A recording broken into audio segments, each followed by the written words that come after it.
The storm reached Miami just after midnight. Winds slammed against Jackson Memorial Hospital, rattling windows and thrumming through the walls like a pulse. Rain hammered the rooftop and flooded the streets.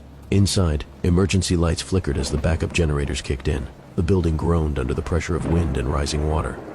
By 2 a.m., the lower floors were flooding. Staff scrambled to relocate patients and raise equipment. The elevators were disabled, forcing everything up dim stairwells.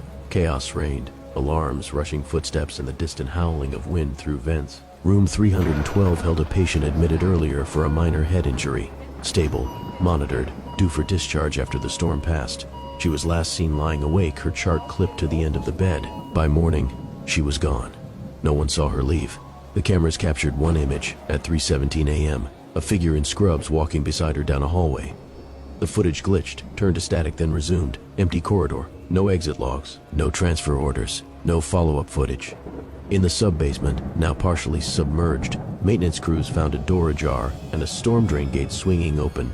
On the nearby glass was a single muddy handprint, too high to have come from someone walking through floodwater. The drain led into a black, swirling pit. No one had the means to search it fully. She was never found. Her chart vanished from both digital and physical records. Her personal effects remained in storage, untouched. Officially, she was marked lost during the disaster, a clerical tragedy among many. But weeks later, night staff began reporting strange sightings, an unmoving figure at the end of the third-floor hallway, soaked, barefoot, and watching. When anyone approached, the hallway would be empty, the air chilled, damp. In the drained sub-basement, echoing footsteps were heard on nights when no one was down there, measured, pacing, always distant. The whispers grew quiet over time, but the unease remained. No one mentions the disappearance aloud anymore, not because it's forgotten, but because in places like Jackson Memorial, built on decades of trauma, some stories dig in. Some never leave.